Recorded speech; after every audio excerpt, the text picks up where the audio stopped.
Hello. अस्सलाम वालेकुम। उम्मीद है सब ठीक ठाक से होंगे। मैं भी ठीक ठाक, शुक्र है अल्लाह पाक का।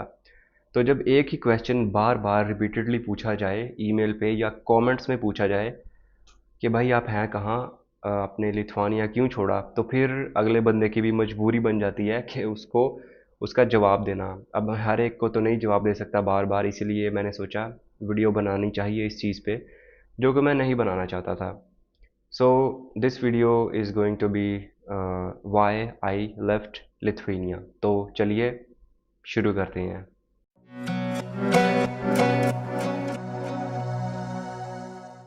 पाकिस्तान में अपना +2 एफएससी करने के बाद मैंने यूनिवर्सिटी ज्वाइन की, जो कि एक आम कल्चर होता है पाकिस्तान में या किसी भी कंट्री में कि बच्चा कॉलेज से यूनिवर्सिटी जाता है अपनी एजुकेशन कंटिन्यू करने के लिए। जब मैं यूनिवर्सिटी गया, इकरा यूनिवर्सिटी, तो मुझे रियलाइज़ हुआ कि समथिंग इज़ नॉट गुड, क्योंकि प्रैक्टिकल चीज़ की मतलब नाम की कोई चीज़ नहीं थी वहाँ पे।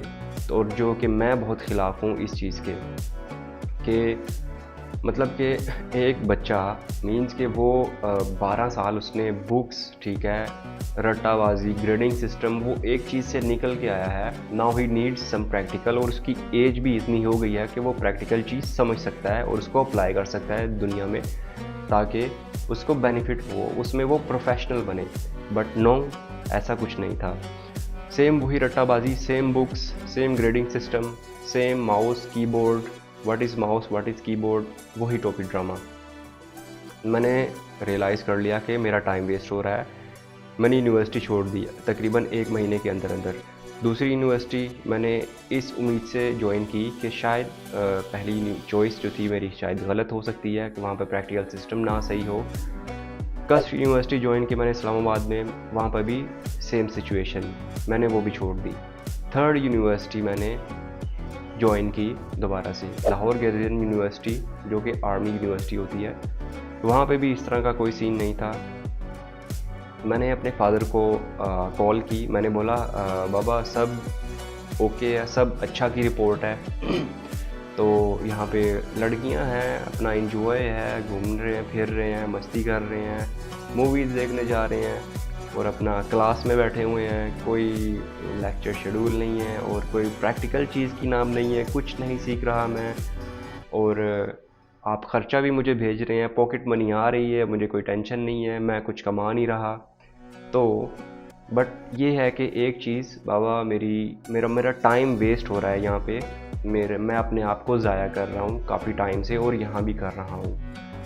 बाबा ने बस एक ही लफ्ज़ बोला कि बेटा बैग पैक करो और वापस आ जाओ। तो मुझे भी बड़ा अच्छा लगा कि क्या बात है यार, बाबा समझ गए इस चीज़ को।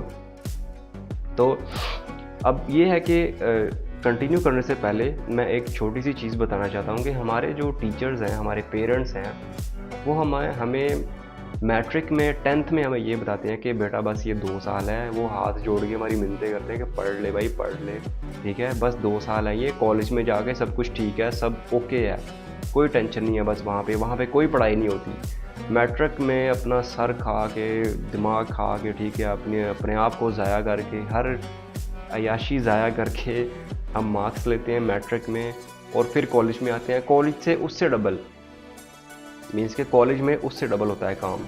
फिर वो कहते हैं जी अपना, नहीं बेटा आप कॉलेज में पढ़ लो, आपकी मेहरबानी है, सब कुछ छोड़ दो, बस ये 2 साल हैं। वही 2 साल वाली कहानी हमें सुनाते हैं टीचर्स और पेरेंट्स।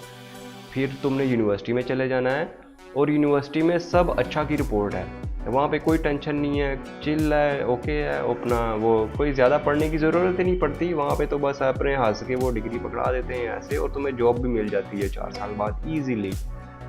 वो भी झूठ होता है एक, क्योंकि मैट्रिक के बाद कॉलेज में ज़्यादा पढ़ना पड़ता है, कॉलेज के बाद मैट्रिक में ज़्यादा पढ़ना पड़ता है। Anyways, coming to the point, 4 universities छोड़ के मुझे रियलाइज़ हो गया कि पाकिस्तान मेरी जगह नहीं है। बस मैंने भी ठान ली, और मैंने डिसाइड किया कि मुझे बाहर जाना है। अब मुझे इतना पता था कि बाहर जाना है मैंने, ठीक है, बाहर जाना है मैं, बट ये नहीं था पता कि जाना कैसे है भाई। और जाना भी ऐसा कंट्री था कि जिसमें बजट भी पूरा हो, ठीक है, जो हो भी यूरोप में, जो इंग्लिश लैंग्वेज में कोर्स देता हो, जो आइल्स के बगैर एडमिशन देता हो, जिसकी जो रिक्वायरमेंट्स है बैंक स्टेटमेंट या वीज़ा को लेके वो ज़रा स्ट्रिक्ट ना हो। बट इसी तरह करते करते महीना गुजर गया भाई, कुछ खास मिला नहीं, बस इक्का दुक्का कोई मिले, वो भी उनमें भी थोड़े से प्रॉब्लम्स आ रहे थे। किसी को कोई आइल्स को कोई मांग रहा था, कोई कुछ मांग रहा था इस तरह से, जो कि मैं प्रोवाइड नहीं कर पा रहा था। तो इत्तेफाकन मैं अपना ब्लैकबेरी फ़ोन यूज़ करता था तब, और मुझे वो सेल करना था क्योंकि मेरे पास 2 फ़ोन्स थे। मैंने ऐड लगाई OLX पे और मुझे कॉल आई एक, ठीक है। वो बंदा मुल्तान से था और वो कोई मार्केटिंग की जॉब वगैरह करता था, उसके काफ़ी कनेक्शंस थे यूरोप में। तो हमारी बात हुई, डील की उसने, भाई मैंने फ़ोन लेना है, मैंने कॉल किया, इसीलिए बताया इसकी स्पेक्स वगैरह ब्ला ब्ला, जो भी एक नॉर्मल एक जनरल सी बातें होती हैं जब भी डीलिंग होती है फ़ोन या लैपटॉप वगैरह बेचते हुए। तो उसने लाइक हम थोड़े से फ्रैंक भी हो गए, मुझे उसकी नेचर अच्छी लगी। He was like a well educated. उसने पूछा मुझसे, क्या कर रहे हो आजकल तुम? मैंने बोला, मैं क्या करना है यार, हम ज़िंदगी से सताए हुए हैं, ठीक है, और बस माँ बाप से बस यही ताने सुन रहे हैं, ओ वेले हैं जी, बस ये कह सकते हैं आप। और मैं कंट्री ढूंढ रहा हूँ, मैंने अपना जो है कोई कंट्री डिसाइड नहीं हो पा रहा मुझे अपना नेक्स्ट लाइफ अपनी गुजारने के लिए, अपनी स्टडी का एजुकेशन वगैरह कंटिन्यू करने के लिए। उसने बस मुझे एक ही लफ्ज़ बोला कि why don't you try Lithuania. मैंने तो पहले उसकी बात को इतना सीरियस लिया नहीं। मैंने कहा क्या, मुझे समझ नहीं आई वो क्या कह रहा है। वो वर्ड ऐसा था लिथुआनिया, अजीब सा नाम है ये, क्योंकि ना कभी सुना, ना कभी देखा, ना किसी के मुंह से सुना कभी, और वो भी यूरोप में, क्योंकि अभी नया नया आज़ाद हुआ है ये रशिया से टूट के, 90s में ही हुआ है ये आज़ाद, और यूरोप में आ गया है। तो मैंने कहा खैर ठीक है जी भाई, आप अपना बस ठीक है, अपना फ़ोन मिल गया ना आपको, बात ख़त्म। तो बस अपनी लाइफ में मैं फिर मसरूफ़ हो गया। 2-3 दिन बाद मुझे उसकी ये बात याद आई, लिथुआनिया वर्ड याद आया मुझे। मैंने खोला, रिसर्च किया, अच्छा लकीली मुझे यूनिवर्सिटी मिल गई लिथुआनिया में, और अच्छी वाली, जहाँ पे वो कोर्स मिल रहा था जो मेरे रिलेटेड था भी इंग्लिश में, था भी अफोर्डेबल, और जो वीज़ा रिक्वायरमेंट्स थी वो भी था ओके। आइल्ट्स के बगैर भी एडमिशन दे रहे थे। मुझे बड़ा अजीब सा लगा। मैं क्या फ़नी है यार ये, मतलब क्या लग गया मेरी भाई। मैं महीने डेढ़ से पूरा मतलब टिल लगा रहा हूँ, अपना ज़ोर लगा रहा हूँ भाई कि कोई कंट्री मिल जाए ऐसा कि भाई जिसमें मतलब मेरी जो रिक्वायरमेंट्स हो वो पूरी हो जाएँ, यो यूरोप में हो वो। बट मिल ही रहा था, और इस भाई ने अपना एक लफ्ज़ बोला है, वो भी बस फ़ोन कॉल आई है। अगर मैं ऐड ना लगाता ब्लैकबेरी की तो शायद मैं कहीं और बैठा होता, लिथुआनिया ना बैठा होता, या बैठा ही ना होता, कहीं पाकिस्तान में ही होता अभी तक। तो उस एक फ़ोन कॉल ने मेरी लाइफ बदल के रख दी। तो मैंने डिसाइड कर लिया कि ओके ऑलराइट, तो मैंने अब लिथुआनिया ही जाना है। तो फिर आहिस्ता आहिस्ता रिसर्च करते हुए, और अब मैंने डिसाइड तो कर लिया था कि जाना है। अब मीन्स कि उसकी जो रिक्वायरमेंट्स थी, बाकी सब कुछ मैंने अप्लाई कर दिया, सब कुछ कर दिया। वो जी अप्लाई के दौरान ही मुझे पता चला कि यदि एम्बेसी नहीं है पाकिस्तान से। लो जी छोड़ लो, अच्छा एम्बेसी नहीं है उसकी। मैं फिर मेरा वहाँ पे भी मूड ऑफ हो गया, मतलब मैं थोड़ा सा लो हो गया, डाउन हो गया कि भाई ये क्या, मतलब एम्बेसी नहीं है, मैंने अप्लाई किया, किधर करना है भाई वीज़ा, किधर अपना फ़ाइल सबमिट कहाँ करवानी है। मैंने फिर थोड़ा सा रिसर्च किया, मुझे 1-2 बंदे नज़र आ गए लिथुआनिया में, इंटरनेट पे, लिंक्डइन पे और यूट्यूब पे भी था। तो मैंने सोचा यार ये भी पाकिस्तानी है, ये उर्दू बोल रहा है, अच्छा भला है भाई, तो अगर ये जा सकते हैं तो वाई नॉट मी। मुझे मीन्स के मोटिवेशन मिली यार, 100% मोटिवेशन मिली उस चीज़ को देख के, वो भी तो गए ही है ना।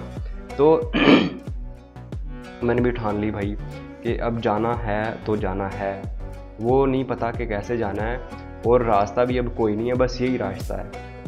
फिर थी जी लिथुआनिया की एम्बेसी तुर्की में। I did apply for a Turkish visa, visit visa. मैं तुर्की का वीज़ा मुझे मिल भी गया, मैंने अप्लाई किया, मुझे वीज़ा मिल गया। तो अब इसमें फ़नी चीज़ ये है कि मैं ना अपने रिश्तेदारों से मिला नहीं जाते हुए ना। मैंने यही डिसाइड किया कि यार वहाँ पे जाऊँगा तुर्की में, अगर मेरा वीज़ा लग गया तो ठीक है, मैं वहीं से डायरेक्ट चले जाऊँगा, क्योंकि अब ये है कि वीज़ा लगेगा, मैं जी फिर वापस आऊँगा, फिर मिलूँगा, फिर वापस जाऊँगा, और इतने खर्चे पानी नहीं है भाई हमारे पास, हम मिडिल क्लास के लोग हैं तो इतना वो नहीं है। तो अब ये है कि मैं मिला क्यों नहीं अपने रिलेटिव्स से, उसके पीछे भी एक कहानी है ना। तो वो छोटी सी कहानी ये है कि उसके पीछे लॉजिक है एक मैं बता देता हूँ आपको। इसलिए नहीं मिला कि तुर्की जाते हुए इसलिए नहीं मिला, फॉर एग्ज़ाम्पल खुदा ना खास्ता मेरा लिथुआनिया का वीज़ा तुर्की में अगर रिजेक्ट हो जाता तो मैं किस मुँह से वापस आता? मुझे आप बताएं सोच के यार। सही है जी। तो मैंने कहा कि यार अब रिजेक्ट हो गया तो फिर वापस आऊँगा, मतलब मैं किस मुँह से वापस आऊँगा? और वैसे ही बड़े शरीके बैठे होते हैं, हर फैमिली में शरीके होते हैं, तो क्या क्या सोचेंगे वो? तो ये मेरे पे सूट नहीं करता, मैं नहीं मिला। तो मैं बस पेरेंट्स से मिला, बस ये अल्लाह अल्लाह किया, खैर अल्लाह, तो चले गए तुर्की। तुर्की में गए हैं जी, कोई 2 हफ्ते लगे हैं वहाँ पे, अल्लाह का नाम लेके वो वीज़ा लगा है, तो बस फिर लग गया वीज़ा लिथुआनिया का।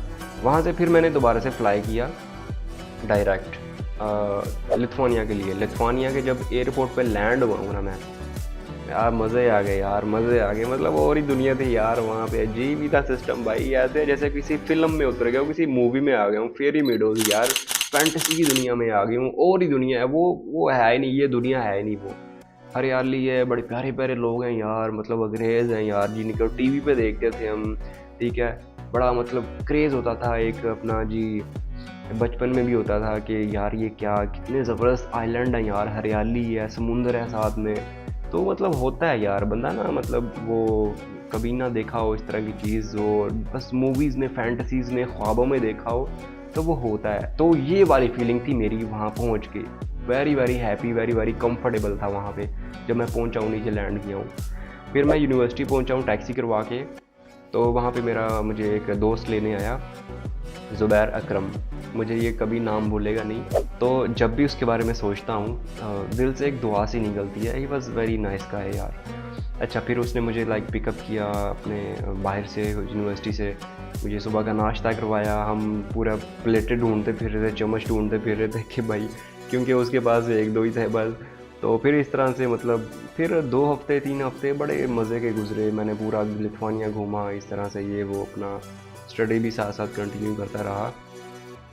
तो नए फ्रेंड्स बने, नए लोग मिले वहाँ पे। तो अपना जो है यूट्यूब का भी फिर अपना मैंने सिस्टम, मैंने कहा कि यार मतलब मेरा एक इंटरेस्ट है एक्चुअली, ये हॉबी कह सकते हैं कि यूट्यूबिंग भी मैंने की, वहाँ वीडियोस बनाई लिथुआनिया को लेकर। फिर आहिस्ता आहिस्ता 2020 की बात है, अभी ज़्यादा कोई टाइम भी नहीं हुआ, तो कोरोना आ गया, कोविड-19, जिसने पूरी दुनिया को बंद कर दिया था, कैसे तबाह कर दिया था आपको पता ही है। तो अब आहिस्ता आहिस्ता इसने इफ़ेक्ट किया मेरे ऊपर भी। अब देखो, जो एक नया बंदा होता है उसके पास लाइक सेविंग्स बिल्कुल बहुत कम होती हैं, जिसने अभी जॉब स्टार्ट भी ना की हो। जो पुराने बंदे वहाँ पे रह रहे होते हैं, मतलब कोई साल 2 साल पहले उन्होंने जॉबें की होती हैं, कोई इस तरह की ट्रेजेडी हो जाए या इस तरह का कोई मसला मसाइल भी हो जाए, तो वो तो चलो सर्वाइव कर लेते हैं। बट जो बंदा नया पहुंचा ही है, जिसके पास सिर्फ सेविंग है, जो कोई 1 महीने की है, जो नया पहुंचा ही है, जिसने अभी जॉब स्टार्ट भी नहीं की, मतलब उस टाइम पे आके कोविड का आना और सब कुछ बंद हो जाना, मतलब कुछ भी नहीं है, you have nothing, no job, ठीक है। तो वो एक क्रिटिकल कंडीशन थी मेरे लिए। वो बहुत एक टफ़ टाइम था, एक टफ़ डिसीजंस लेने थे मैंने कुछ अपनी लाइफ को लेके, अपनी जो नेक्स्ट लाइफ है मेरे, जितनी भी है ऊपर वाले ने जितनी भी लिखी हुई है। तो ये है कि मुझे फिर डिसीजन लेना पड़ रहा था आहिस्ता आहिस्ता, लाइक कोई महीना गुजरा, क्योंकि मैंने मीन्स के जॉब काफ़ी फिर ट्राई की वहाँ पे ढूंढनी।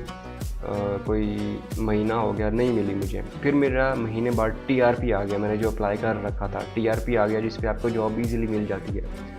टीआरपी के बावजूद होने भी मुझे जॉब नहीं मिल रही थी। एक बात मैं याद दिलाता चलूँ, ये जो हालात थे ये 2020 कोविड-19 के दौरान थे, और जब कोविड ख़त्म हो गया तब से लेके अब आज की डेट तक मतलब हालात ओके हैं वहाँ पे। मीन्स कि अब जो भी जा रहा है वो जॉब कर रहा है, प्रॉपर स्टूडेंट जो भी है वहाँ पे, और अर्निंग कर रहा है, अपनी फ़ीस मैनेज कर रहा है, मे बी घर भी भेजता होगा। तो घबरा ना जाना कि भाई वहाँ पे तो कुछ है ही नहीं, तो लेने क्या जाना है वहाँ पे। तो आजकल की डेट में हालात बहुत बेहतर हैं वहाँ पे। अब मैं मतलब कि पीछे से तो मैं नहीं मंगवा सकता पेरेंट्स से, अब मुझे क्या पता कि कोविड कब तक है कब तक नहीं है, बट लग तो यही रहा था कि 2 महीने 3 महीने बाद में भी कोई फ़र्क पड़ जाए।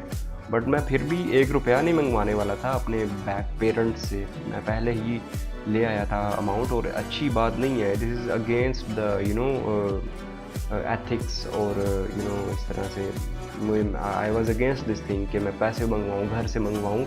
जिस बंदे को भेजना चाहिए वो बंदा मंगवाए, तो शर्म से डूब मरना चाहिए इस तरह की चीज़ करते हुए। तो अब मुझे समझना है कि व्हाट टू डू। मैं किसी को जानता भी नहीं था, लाइक लिथुआनिया के अलावा, लिथुआनिया में मेरे दोस्त थे, तो आगे पीछे मैं और किसी को नहीं जानता था। तो कुछ दोस्त मैंने देखे जो पोर्तुगल मूव हो गए उसी दौरान, मे बी उनका भी यही प्रॉब्लम होगा।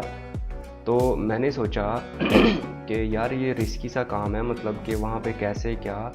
तो मेरी जब बात हुई, मेरे कुछ दोस्त थे ऑलरेडी पोर्तुगल में भी, तो वहाँ पे मतलब कि एक लीगल सिस्टम बता दिया उन्होंने, सब कुछ समझा दिया कि everything is fine in Portugal also, तुम यहाँ पे भी आगे अपना जॉब कर सकते हो, स्टडी कर सकते हो, इस तरह से।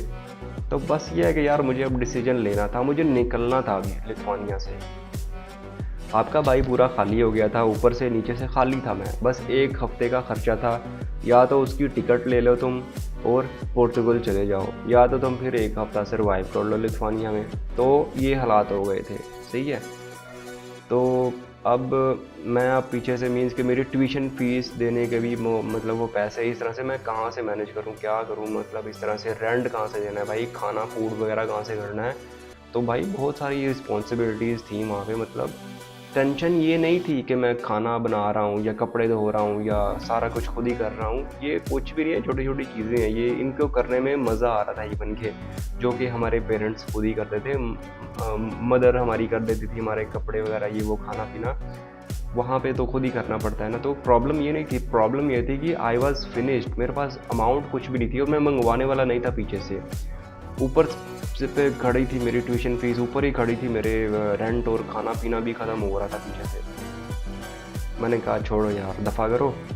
तो मुझे यहाँ से स्किप होना पड़ेगा, आई हैव नो चॉइस।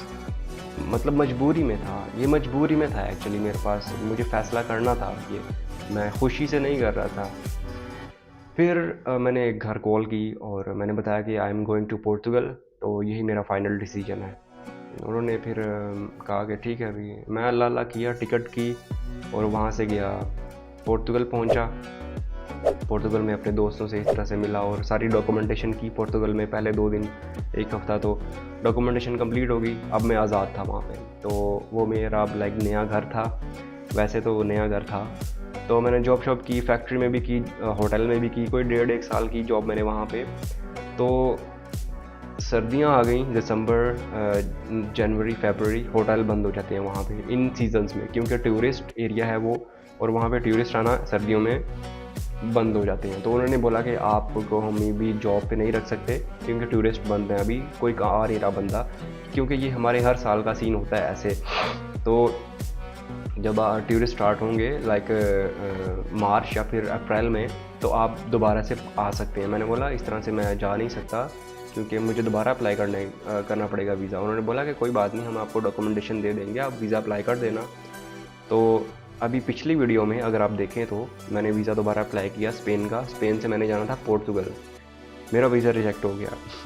तो this is quite not good as well, ये एक अच्छी न्यूज़ नहीं है मेरे लिए, बट एक्चुअली ये मेरा वीज़ा अप्रूव हो जाना था।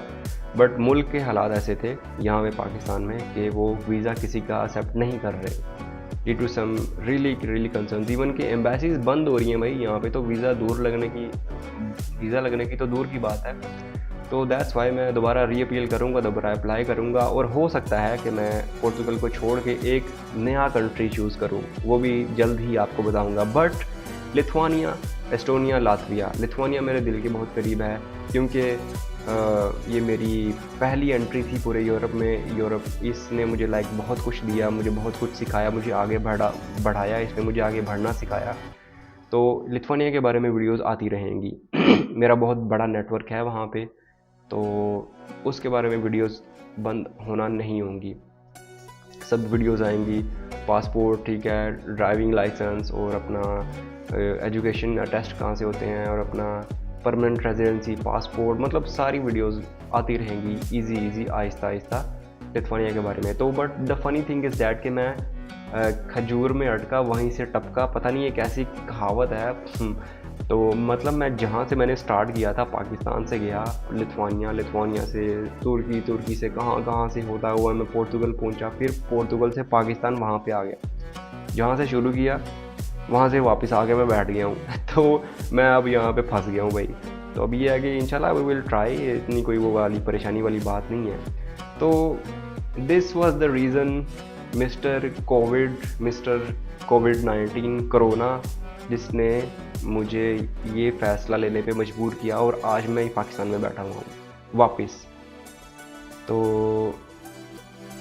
लक भी समटाइम्स डिपेंड करती है, तो I don't know, may be मेरे लिए अच्छा फ़ैसला भी हो सकता है ये। तो alright, so this was the reason and I hope so कि आपको अच्छा लगा होगा, इंटरेस्टिंग स्टोरी लगी होगी इस तरह से। तो anyways the thing is clear, मैंने आपको क्लियर कर दिया है। तो प्लीज़ आइंदा मुझसे मत पूछें कि क्यों छोड़ा लिथुआनिया। ठीक है, और कहाँ हो तुम। तो ठीक है जी, बहुत शुक्रिया। आपने वीडियो अगर अभी तक आप देख रहे हैं तो, और वीडियो देखने का शुक्रिया, चैनल के साथ टच में रहने का शुक्रिया, सब्सक्राइब करने का शुक्रिया।